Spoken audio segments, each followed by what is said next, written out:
আমি যোৱাকালিৰ পৰা ভাগৱত চৰ্চা হৈ আছে, চলি আছে। ভাগৱতে কৈ আছে কৃষ্ণক মনলৈ আনিব দিছে, কৃষ্ণক হৃদয়ত ল'ব দিছে। আমি মহাভাৰত চাইছোঁ, গীতা পঢ়িছোঁ, ফটো দেখিছোঁ। সেই কৃষ্ণক আমি যদি হৃদয়লৈ আনি পেলাই সেই কৃষ্ণৰ ফটোখনৰ কথা ভাবি থাকোঁ, বৰ্তমান যুগত এতিয়া আমি সেই ফটোখনত থকা আমি দিনটো বিভিন্ন কাম কাজ কৰিম, আমি সদায় যেনিবা ৰাতিপুৱা সন্ধিয়া সেই ফটোখনত থকা কৃষ্ণক সদায় স্মৰণ কৰিছোঁ। বৰ্তমান এতিয়া আমি কেনেধৰণে পাওঁ কৃষ্ণ, সেই ফটোখনতো আগতে মহাভাৰত দেখিছোঁ বা কিছু ৰামক যজ্ঞ কৰোঁতে বা তপ কৰোঁতে সন্মুখত থিয় হৈছিল। বৰ্তমান আমি এতিয়া যিমান কৃষ্ণ কৃষ্ণ কৃষ্ণ কৃষ্ণ কৃষ্ণ চিনেমা আমি চৌপাশত দেখা নাপাওঁ, কিন্তু আমি পাবও পাৰোঁ চাগে। কেনেধৰণে পাওঁ মই বিশেষ মই বেছি নাজানো কাৰণে মই ভাবি আছোঁ কৃষ্ণ কেনেকৈ দেখা পাওঁ বৰ্তমান যুগত এই কথাটোকে মই জানিব বিচাৰিছোঁ। কৃষ্ণ পৰম বৈষ্ণৱজনাৰ চৰণ কমলৰ যোগেদি সবাৰো শ্ৰীচৰণত পুনশ্চ ভক্তি সেৱাভাগী আগবঢ়োৱা হৈছে। সমস্ত জনাৰে জ্ঞাত ভাগৱতে আমাক সুন্দৰভাৱে দৰ্শন দিছে। বাপে ইতিমধ্যে কৈছে যে ভগৱান কৃষ্ণ তত্ত্বই প্ৰথম অৱতাৰ ধাৰণ কৰিছে মৎস্যৰূপ, মহাপ্ৰলয়ৰ সময়ত কুৰ্মৰূপ ধাৰণ কৰিছে, দেৱতা অসুৰৰ মিলন ঘটাই সাগৰ মন্থন কৰি অমৃতৰ উৎপত্তি কৰাইছে। তাৰ পাছত বৰাহ ৰূপ ধাৰণ কৰিছে, হিৰণ্যাক্ষক বধ কৰিছে, ধৰিত্ৰীক উদ্ধাৰ কৰিছে।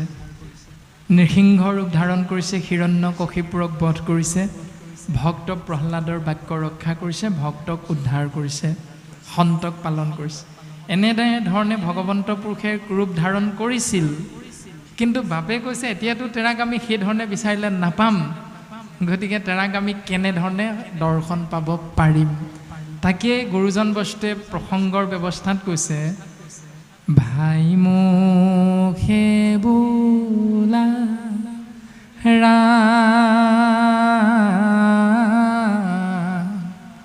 হৃদয়ে ধৰা ৰূপ হেতেকে মুকুতি পাইবা কহিলো স্বৰূপ। ভাই মানে 24টা তত্ত্বৰে গঠিত আমাৰ শৰীৰ স্বৰূপ প্ৰকৃতি, আৰু ইয়াত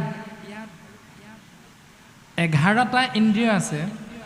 11 নম্বৰ ইন্দ্ৰিয়টোৰ নাম হ'ল মন, যি মন নামৰ ইন্দ্ৰিয়টোৱে বাকী 10টা ইন্দ্ৰিয়ক নিয়ন্ত্ৰণ কৰি থাকে।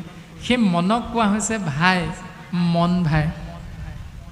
মুখে বোলা ৰাম, মুখেৰে ৰাম বুলি কোৱা, কৃষ্ণ বুলি কোৱা, হৰি বুলি কোৱা, বিষ্ণু বুলি কোৱা, জগত প্ৰসিদ্ধ নাম আশ্ৰয় কৰা। আৰু সেই নামৰ গৰাকীৰ ৰূপটো ইতিমধ্যে আমাক পদবন্ধে কৈ থৈ গৈছিল যে উত্তৰাৰ গৰ্ভত শিশুটিয়ে দৰ্শন পাইছিল। সেই ৰূপটো আমি হৃদয়ত চিন্তা কৰি থাকিব লাগে। সেই ৰূপটো যে কণ্ঠত কৌষ্ঠৱ মণি যেন নৱ সূৰ্য, আজানু লম্বিত মহাচাৰু চতুৰ্ভুজ, শংখ চক্ৰ গদা পদ্ম আছে চাৰি হাতে, ৰত্নৰ কিৰীটি চিকি মিকি কৰে মাথে। এনেধৰণে যি ৰূপটো বৰ্ণনা কৰিলে গুৰুজনাই পদবন্ধে, সেই ৰূপ আমি হৃদয়ত চিন্তা কৰি থাকিব লাগে। আৰু শাস্ত্ৰই কৈছে এতেকে মুকুতি পাইবা কহিলো স্বৰূপ। স্বৰূপ মানে সেই ভগৱন্তৰ ৰূপটো চিন্তা কৰি থাকোঁতে যদি আমি এই সংসাৰ এৰিব পাৰোঁ, তেতিয়াহ'লে আমি বিশ্বৰাধনৰ ৰূপটো লাভ কৰিব পাৰিম। সেইটোৰ নাম হ'ল স্বৰূপ। হালুক্য, সাজুৰ্য, সাৰূপ্য, সামীপ্য আৰু মোক্ষ বা নিৰ্বাণ, এই 5 প্ৰকাৰ মুকুতি জীৱতত্ত্বই লাভ কৰিব। আৰু তাকে যদি আশ্ৰয় নকৰোঁ, তেতিয়াহ'লে ভাগৱতে কৈছে বিউটিফুল ৱাইফ মানে ধুনীয়া পত্নী গৰাকীৰ কথা চিন্তা কৰি কৰি এই সংসাৰ এৰি যোৱা এক জীৱতত্ত্বৰ নাম হ'ল পুৰঞ্জন। চতুৰ্থ স্কন্ধত আছে পুৰঞ্জন উপাখ্যান। পুৰঞ্জন ৰূপী হৰিধাৰী জীৱতত্বই তেওঁৰ ধুনীয়া পত্নীগৰাকীৰ কথা চিন্তা কৰি কৰি এই সংসাৰৰ পৰা যোৱাগৈ কাৰণে মানে মৃত্যু হোৱাৰ বাবে তেওঁ পাছৰ জন্মত স্ত্ৰী ৰূপ প্ৰাপ্তি মানে মহিলা হিচাপে জন্মগ্ৰহণ কৰিব লগা হ'ল। ভাগৱতৰ চতুৰ্থ স্কন্ধত এই সিদ্ধান্ত আছে। তাৰপিছত ঋষভ প্ৰভুৰ 100জন পুত্ৰৰ প্ৰথমজন পুত্ৰৰ নাম হ'ল ভৰত, যাৰ নামেৰে আমাৰ দেশখনৰ নাম হ'ল ভাৰতবৰ্ষ। তেওঁ ভৰত হিচাপে জন্মগ্ৰহণ কৰি যেতিয়া সকলো চিন্তাৰ পৰা আঁতৰি অৰণ্যৰ মাজত গৈ ঈশ্বৰ উপাসনা কৰিছিল, তেনেতে তেওঁ নদীত গা ধুবলৈ যাওঁতে গৰ্ভাৱতী এজনী হৰিণক আহাৰ হিচাপে গ্ৰহণ কৰিবলৈ এটা ক্ষুধাতুৰ বাঘে খেদি লৈ যোৱা দেখা পাইছে। আৰু গৰ্ভাৱতী হৰিণজনীয়ে বিপদৰ পৰা উদ্ধাৰ পাবলৈ সেই ভৰত মুনিয়ে স্নান কৰিবলৈ যোৱা জুৰিটোত ইপাৰৰ পৰা সিপাৰলৈ এনেকৈ এটা জাপ মাৰিছে, যিটো জাপ মাৰি দিয়াৰ লগে লগে ইপাৰৰ গৈ এটা শিলত মুখ ঠেকেচা খাই গৰ্ভাৱতী হৰিণজনীৰ মৃত্যু হৈছে। আৰু গৰ্ভস্থ সন্তান হৰিণ পোৱালিটো তাতেই জন্ম হৈছে। আৰু জন্ম হৈ হৰিণ পোৱালিটো পানীৰ সোঁতত উটি গৈছে। উটি যোৱা দেখি সন্মুখতে এনে এটা অঘটন দেখি ভৰত মুনিয়ে সেই হৰিণ পোৱালিটোক বিপদৰ বন্ধু হিচাপে তেওঁ আশ্ৰয় প্ৰদান কৰিছে। আৰু আশ্ৰয় প্ৰদান কৰোঁতে খুৱাই বোৱাই ডাঙৰ দীঘল কৰোঁতে কৰোঁতে কৰোঁতে কৰোঁতে হৰিণ পোৱালিটোৰ প্ৰতি ইমানেই মৰম সোমাই গ'ল, যাৰ বাবে খাওঁতে শুওঁতে উঠোঁতে বহোঁতে ঈশ্বৰ চিন্তাৰ বিপৰীতে সময়খিনি হৰিণ পোৱালিটোৰ ফালে গুচি যাবলৈ ধৰিলে।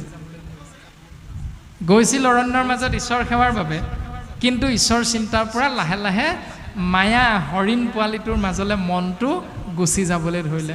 আৰু এনেকৈ হৰিণ পোৱালিটোৰ চিন্তাত থাকোঁতে যে মই মৰিলে হৰিণ পোৱালিটোৰ কি অৱস্থা হ'ব, আকৌ বাঘ সিংহই ইয়াকো খাই পেলাব, কেনেকৈ ইয়াক ৰক্ষা কৰিব পাৰিম পাৰিম পাৰিম ভাৱনাত থাকোঁতে থাকোঁতে থাকোঁতে এদিন ভৰতৰো মৃত্যু হ'ল। যাৰ বাবে ভাগৱতে সিদ্ধান্ত দিছে হৰিণৰ কথা চিন্তা কৰি মৃত্যু হোৱাৰ বাবে ভৰতে পাছৰ জন্মত হৰিণ জন্ম লাভ কৰিব লগা হ'ল। হৰিণ জন্ম লাভ কৰিব লগা হ'ল। এনেধৰণে ভাগৱতে কৈছে যে ভাই মুখে বোলা ৰাম, হৃদয় ধৰা ৰূপ, এতেকে মুকুতি পাইবা কহিলো স্বৰূপ। যে তুমি যাৰ কথা চিন্তা কৰি মৰিবা সেই ৰূপটো তুমি পাছৰ জন্মত লাভ কৰিবা। সেইকাৰণে শাস্ত্ৰই কৈছে মুখেৰে ৰাম বুলি কোৱা, সেই গৰাকীৰ ৰূপটোক হৃদয়ত ধাৰণ কৰা, তেতিয়া তুমি পাছৰ জন্মত যি বিচাৰিবা সেই ফলটো সুন্দৰভাৱে ঈশ্বৰ পুৰুষৰ কৃপাধন্য হ'ব পাৰিবা। এতিয়া বাপে সুধিছে সেইটো কথাকে ভগৱন্তক কেনেকৈ পাম? এতিয়া পাম তেওঁৰ নাম আৰু ৰূপ হৃদয়ত চিন্তা কৰিলে।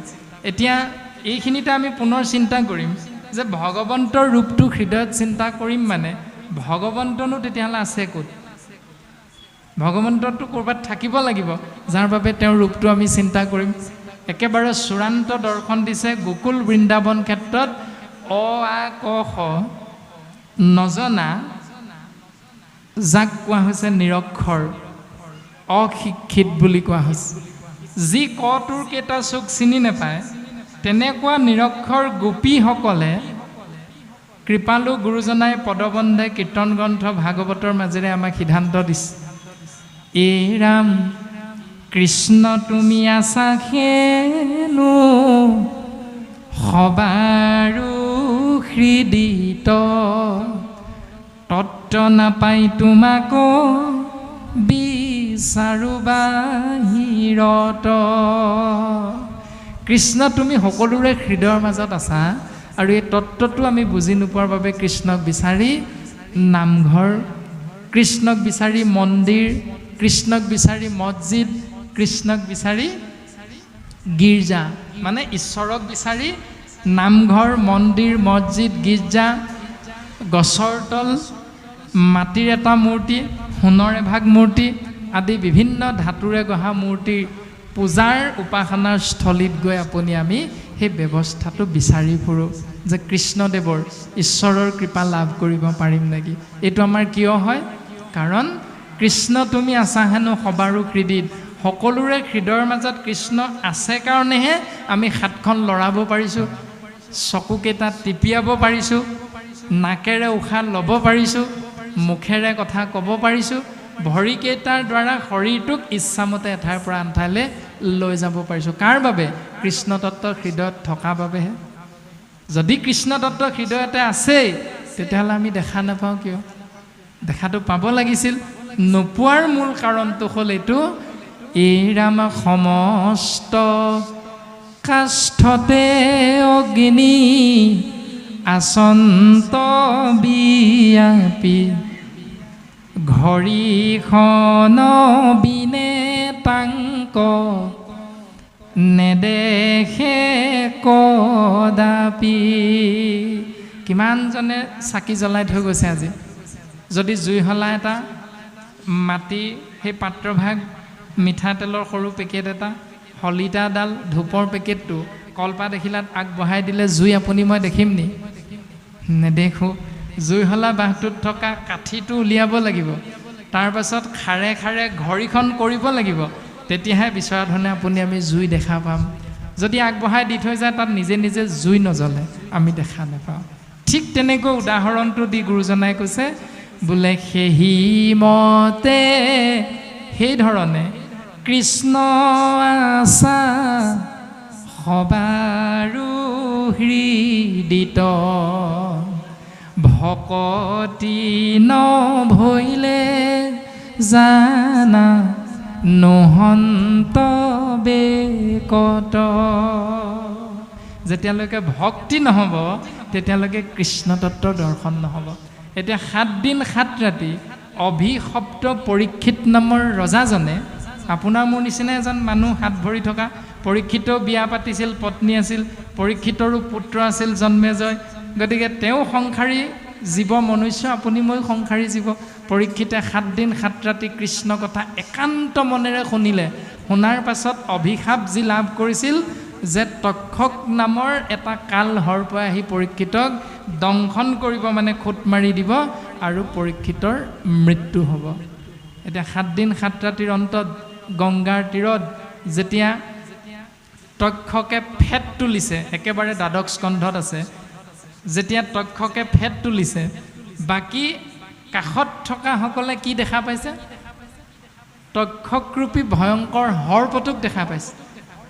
পৰীক্ষিতক খুটিব এতিয়া দংশন কৰিব, এতিয়া পৰীক্ষিতৰ মৃত্যু হ'ব। এতিয়া বাকীসকলে দেখা পাইছে, কিন্তু পৰীক্ষিতে কি দেখা পাইছে? সেই সাপটোৰ ঠাইত সন্মুখত শংখ চক্ৰ গদা পদ্মধাৰী কৃষ্ণ তত্ত্ব থিয় হৈ আছে। কিয় হ'ল এইটো দৰ্শন?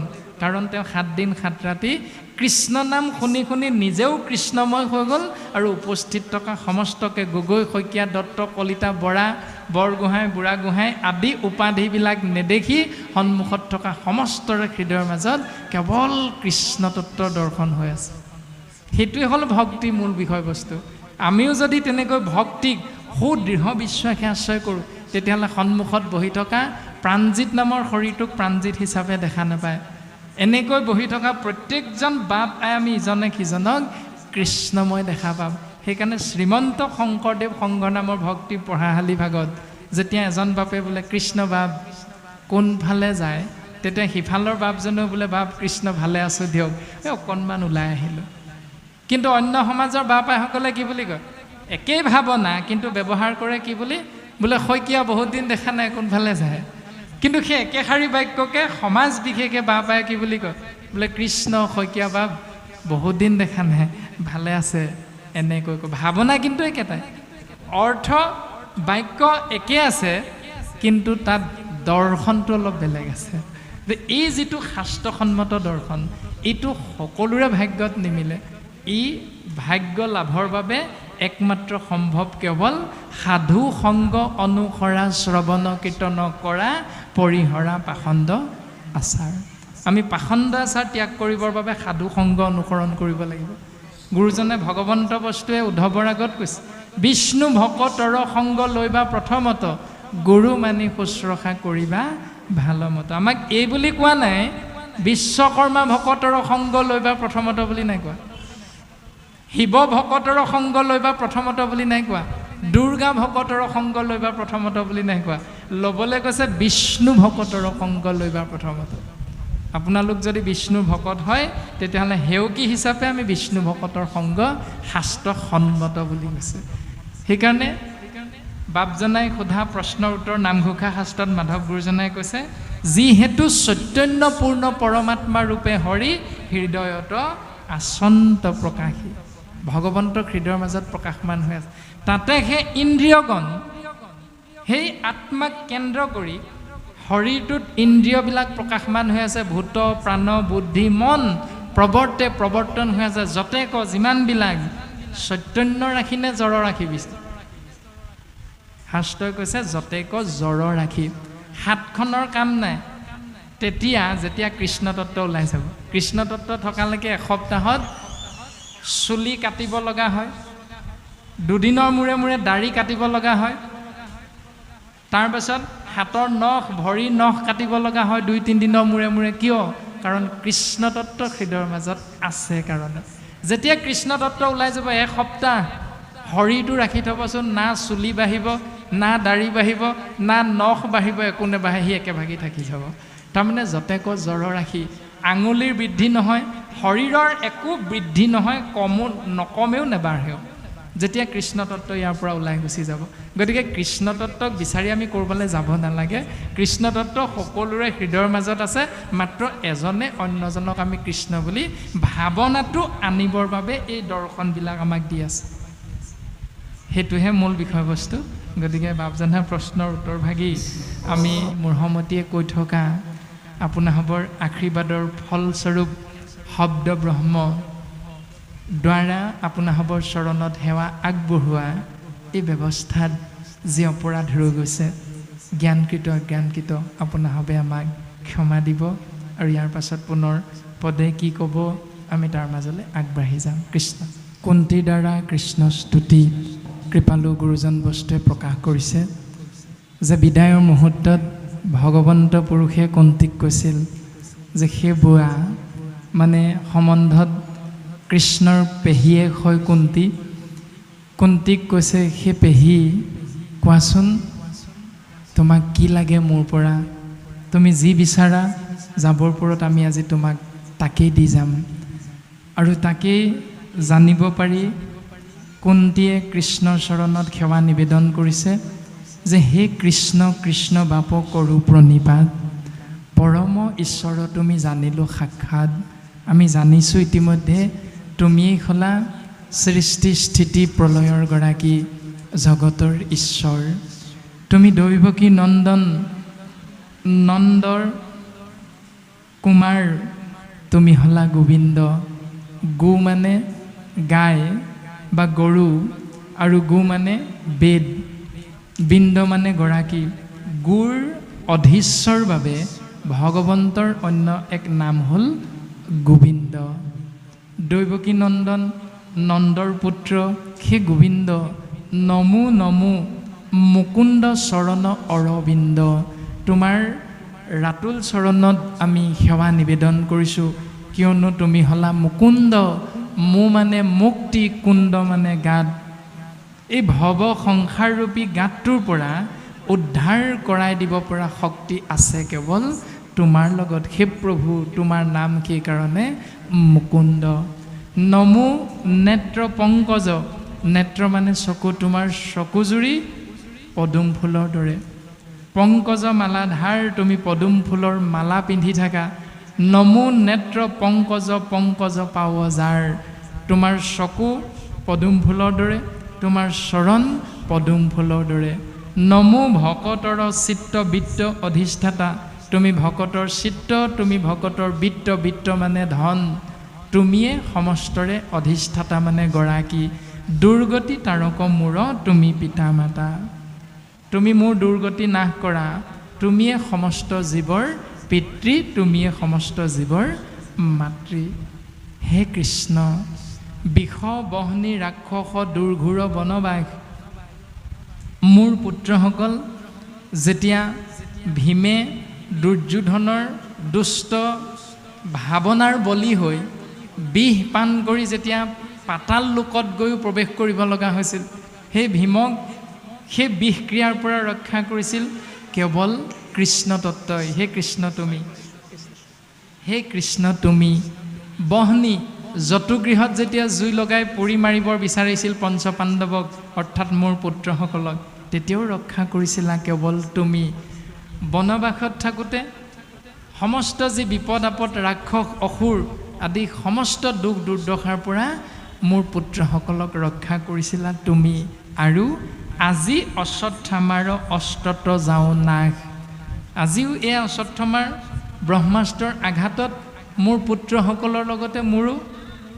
মৃত্যু হওঁ হওঁ তথাপিতো এই সমস্ত বিপদৰ পৰা মোৰ লগতে মোৰ পুত্ৰ সমস্তক তুমি উদ্ধাৰ কৰিলা ৰক্ষা কৰিলা প্ৰভু এনেধৰণে নানা বিপদত পুত্ৰ সমে আশা ৰাখি সতকে শিশুক যেন ঢাকি থাকে পাখি শতক মানে চৰাই এজনী চৰায়ে যেনেকৈ নিজৰ পোৱালীকেইটাক বিপদ আপদৰ ৰ'দ বৰষুণৰ পৰা ৰক্ষা কৰিবৰ বাবে নিজৰ ডেউকাৰে সকলো সময়তে পোৱালীকেইটাক ঢাকি ৰাখে কণীকেইটাক ঢাকি ৰাখে ঠিক তেনেকৈ কেৱলে ৰাখিলা মাত্ৰ সিটো দৈব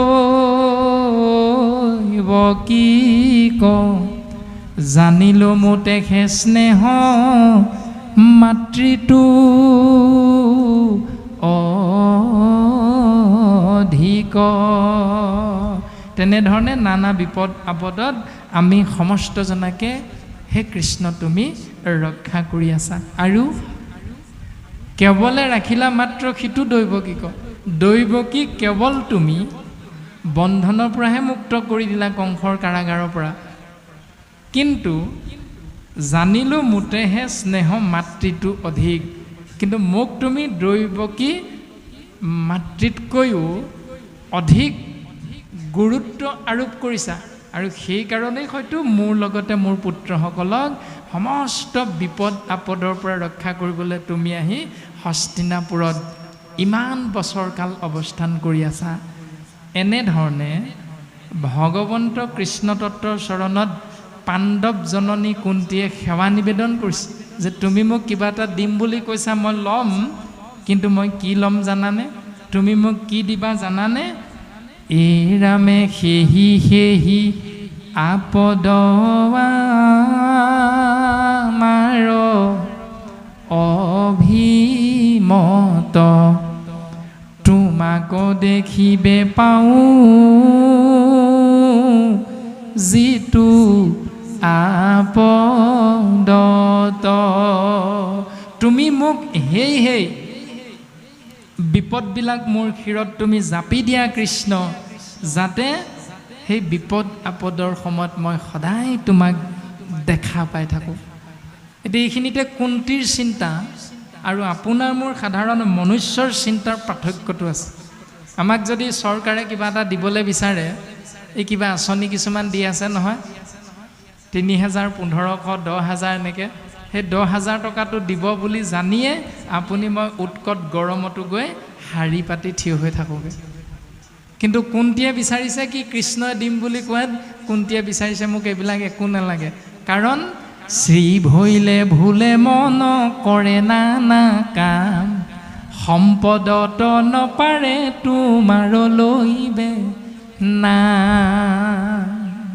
শ্ৰী ভৈলে মানে শ্ৰী মানে ধন সম্পত্তিৰ কথা কৈছে যেতিয়া এজন শৰীৰধাৰী মনুষ্য নামৰ জীৱৰ লগত ধন ধান ঐশ্বৰ্য বিভূতি সমস্ত ভৰি থাকে কোনো বিপদ আপদ নহয় যেনিয়ে চাই তেনিয়ে হাত পাতিলে কেৱল ধন সম্পত্তি যেনিয়ে বিচাৰে তেনিয়ে পাই যায় কোনো বিপদৰ উমান লাভ নকৰে তেতিয়া কি হয় শ্ৰী ভৈলে ভুলে মন কৰে নানা কৰ্ম তেতিয়া বিভিন্ন কৰ্ম কৰিবৰ বাবে মনটো আগ্ৰহান্বিত হৈ যায় সম্পদত নপাৰে তোমাৰ লৈবে নাম এনেকৈ সম্পদ লাভ কৰাৰ বাবে তোমাৰ কথা জীৱতত্বই পাহৰি থাকিব প্ৰভু সেইকাৰণে এই সম্পদ শ্ৰী ধন সম্পত্তি আমাক দিব নালাগে প্ৰভু আমাক তুমি কি দিয়া সমস্ত বিপদ আপদখিনি আমাৰ শিৰত তুমি জাপি দিয়া। এনেকৈ বিচৰা আমি আই বাপ এইখন সংসাৰত কেইজন আছোঁ বাৰু? এজনো নাই। হয়তো এই সাৰ্বজনীন অনুষ্ঠানভাগিত এটা মাহত 1.5 লাখমান টকা চাকৰিৰ দৰমহা পোৱা ব্যক্তিজনে হয়তো 200 টকামানহে অৰিহণা আগবঢ়াইছে আজিৰ অনুষ্ঠান ভাগলৈ 2দিনীয়া কাৰ্যসূচীলৈ। কিন্তু যিজনে কেৱল পেটে ভাতে খাই আছে তেওঁ হয়তো 500 টকামান আগবঢ়াইছে। গতিকে এইখিনিতে আমি সেই কথাখিনি পৰ্যালোচনা কৰিলে উত্তৰটো লাভ কৰিব পাৰোঁ যে যেতিয়া ধন সম্পত্তি হয় তেতিয়া কিন্তু আমি ঈশ্বৰৰ সেৱালৈ পাহৰি থাকোঁ, আৰু যেতিয়া আমাৰ বিপদ আপদ হয় তেতিয়া আমি প্ৰত্যেক মুহূৰ্ততে সেই প্ৰভু তোমাৰ বাহিৰে ৰক্ষাকৰ্তা কোনো নাই। সেইকাৰণে পাণ্ডৱ জননী কুন্তীয়ে সেৱা নিবেদন কৰিছে কৃষ্ণৰ চৰণত, তুমি মোক ধন সম্পত্তি দিব নালাগে, তেতিয়া মই তোমাক পাহৰি থাকিম। আৰু তোমাক পাহৰি থকা মানেই জীৱৰ নৰক কুণ্ড বুলি কোৱা হৈছে। কৃষ্ণৰ চৰণ এৰা মানে জীৱৰ বিফল জীৱন, কৃষ্ণৰ চৰণ আশ্ৰয় কৰা মানে জীৱৰ সফল জীৱন বুলি কৈছে, জীৱনৰ পূৰ্ণতা। কৃষ্ণক এৰা মানে জীৱনৰ অপূৰ্ণতা, কৃষ্ণক আশ্ৰয় কৰা মানে জীৱনৰ পূৰ্ণতা। সেইকাৰণে জগতৰে আত্মা অন্তৰ্যামী মহা হৰি নিজৰ ৰূপে আছা সাক্ষাতে অৱতৰী। জগতৰে অন্তৰ্যামী, তুমিয়ে আত্মা, তুমিয়ে পৰমাত্মা, তুমি অন্তৰ্যামী। তথাপিতো তুমি, গুৰুজনাই বৰগীতৰ মাজেৰে কৈছে যে কৃষ্ণ তত্ত্ব হ'ল অজন্মা, তথাপিতো জন্ম ধৰা বুলি কৈছে। আৰু হু-হি জন্মে জীৱৰ জন্ম দূৰ কৰা। ভগৱন্ত জন্ম হ'বৰ বাবে কোনো প্ৰয়োজন নাই, তথাপিতো তেওঁৰ সন্তানস্বৰূপ জীৱতত্ত্ব আমাৰ মংগলৰ কথা চিন্তা কৰি ভগৱন্তই ধৰা ধামত অৱতাৰ ধাৰণ কৰে। তাকেই কুন্তীয়ে কৈছে জগতৰে আত্মা অন্তৰ্যামী মহাহৰি নিজৰ ৰূপে আছাহা সাক্ষাতে অৱতৰী। মানে পূৰ্ণ কৃষ্ণ ভগৱন্ত। ভগৱন্ত হ'ল পূৰ্ণ, কৃষ্ণ হ'ল পূৰ্ণ, আমি হ'লোঁ অপূৰ্ণ। কৃষ্ণ হ'ল কাম, আমি হ'লোঁ অকাম। কৃষ্ণ হ'ল নাথ, আমি হ'লোঁ অনাথ। গতিকে সেই নাথৰ চৰণত আমি অনাথে সেৱা জনাব লাগে, আৰু সেই কামৰ চৰণত আমি অকামে সেৱা নিবেদন কৰিব লাগে। সেই পূৰ্ণৰ চৰণত আমি অপূৰ্ণই সদা সৰ্বদা সেৱা নিবেদন কৰিব লাগে। এই যে স্তুতি কৰিছে ভগৱন্তৰ চৰণত কৃষ্ণ তত্ত্বই, বা কৃষ্ণ তত্ত্বৰ চৰণত কুন্তী মাতৃয়ে, সেই সময়ত কুন্তীৰ স্বামী পাণ্ডু আছিল নে নাছিল? যেতিয়া অৰণ্যত আছে বিহাৰ কৰিবলৈ গৈছিল, মানে আমাৰ যিটো সাম্প্ৰতিক সময়ত হনিমুন বুলি কয়, বিয়া পতাৰ পাছত পতি পত্নী যেতিয়া হনিমুনলৈ যায়, সেইটোক শাস্ত্ৰত কৈছে বিহাৰ কৰা বুলি। পাণ্ডু আৰু কুন্তীয়ে যেতিয়া মাতৃ সহিতে, তিনিওজন, পাণ্ডুৰ দুগৰাকী পত্নী কুন্তী আৰু মাতৃ, তিনিওজন যেতিয়া বিহাৰ কৰিবলৈ গৈছিল, তেতিয়া সংগম অৱস্থাত থকা ছদ্মবেশী ঋষি আৰু তেওঁৰ পত্নী হৰিণ ৰূপত সংগম কৰি থকা অৱস্থাত পাণ্ডুৱে হৰিণ বুলি ভাবি হৰ নিক্ষেপ কৰি তেওঁলোকক বধ কৰিছিল। আৰু সেই ঋষি আৰু ঋষি পত্নীয়ে অভিশাপ দি থৈ গৈছে যে আমি সংগম কৰি থকা অৱস্থাত তুমি আমাক হৰ নিক্ষেপ কৰি বধ কৰিলা, আৰু সেইকাৰণে তুমিও যিদিনাই ৰতিক্ৰিয়াত মন কৰিবা, সেইদিনা সেই ৰতিক্ৰিয়া অৱস্থাতে তোমাৰ মৃত্যু হ'ব। এনেকৈ অভিশাপ প্ৰদান কৰিছিল। আৰু তেনেধৰণে অভিশাপত অভিশাপিত হৈ পাণ্ডুৱে মাতৃৰ লগত ৰতিক্ৰিয়াত মন কৰোঁতে এই সংসাৰ এৰিব লগা হ'ল। আৰু মাতৃয়েও সতীদাহ প্ৰথা অনুসৰি স্বামীৰ লগত এই সংসাৰ ত্যাগ কৰিছে। অৰ্থাৎ এই মুহূৰ্তত আমি সেই কথাটো বুজিব পাৰিম যে মহাভাৰতৰ যুদ্ধ ইতিমধ্যে শেষ হ'ল।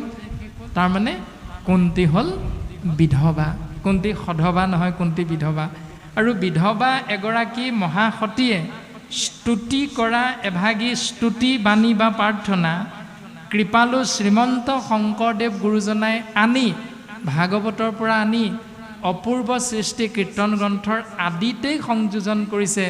কৃষ্ণায় বাসুদেৱায় দৈৱকী নন্দনায় চ নমো নন্দ গোপকুমাৰায় গোবিন্দায় নমো নমঃ। এনেধৰণে সেই শ্লোকভাগী সংযোজন কৰিছে। এতিয়া আমাৰ সমাজ ব্যৱস্থাত আছে গুৰু ধৰ্মৰ আশ্ৰয় কৰোঁতে যে এগৰাকী বিধৱা পত্নীয়ে বা এগৰাকী বিধৱাই বয়সত ডাঙৰ হ'লেও আইতাক হ'লেও নাতিনীয়েকৰ নোৱাই তুলনি বিয়াকে ধৰি যিবিলাক মাংগলিক কাৰ্য সেই মাংগলিক কাৰ্যবিলাকত বিধৱাগৰাকীয়ে অংশগ্ৰহণ কৰিব পাৰেনে নোৱাৰে? নোৱাৰে। এইটো সমাজত প্ৰচলিত। শাস্ত্ৰই এতিয়া পাৰে বুলি কৈছে নে নোৱাৰে বুলি কৈছে? শাস্ত্ৰত সুন্দৰভাৱে অধিকাৰটো দি থৈ গৈছে। তাৰ পাছতো আমি গুৰু ধৰ্ম আশ্ৰয় কৰি কিন্তু বিধৱা হোৱাৰ বাবে তেৰাক মাংগলিক কাৰ্যৰ পৰা আমি আঁতৰত ৰাখিবলৈ সমাজে চেষ্টা কৰোঁ। এইটোৰ নামেই হ'ল অন্ধবিশ্বাস।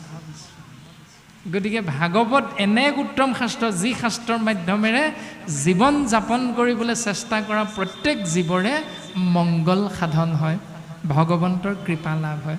আৰু কৃপালু মাধৱ গুৰুজনাই নামঘোষা শাস্ত্ৰত এই শ্লোকভাগী উল্লেখ কৰিছে সুন্দৰভাৱে। গতিকে ইয়াৰ মূল তাৎপৰ্য হ'ল বিধৱা হওক সধৱা হওক, জাতি ধৰ্ম বৰ্ণ ভাষা নিৰ্বিশেষে শিক্ষিত অশিক্ষিত, এই দ্বিতীয় স্কন্ধত পদবন্ধে কৈছে অসম মূলক ধুবা যে তুৰুক কুবাচম লেচ চাণ্ডাল আহোম কছাৰী খাচী গাৰু মিৰি যৱন কংক গোৱাল আনো পাপী হ'ব কৃষ্ণ সেৱকৰ সংগত পবিত্ৰ হয়। এনেকৈ অসম মুলুকত বসবাস কৰা নিকৃষ্টৰো নিকৃষ্টতম যিমান জীৱ আছে উপাধিধাৰী বা বংশৰ গৌৰৱত অন্ধ হৈ থকা প্ৰত্যেকজন শৰীৰধাৰী জীৱতত্বই এজন কৃষ্ণ সেৱকৰ সংগ যদি লাভ কৰে তেতিয়াহ'লে তেওঁ পবিত্ৰ হৈ যাব পাৰে। ইমান সুন্দৰ দৰ্শন দিছে কেৱল কৃপালু গুৰুজন বস্তুৱে।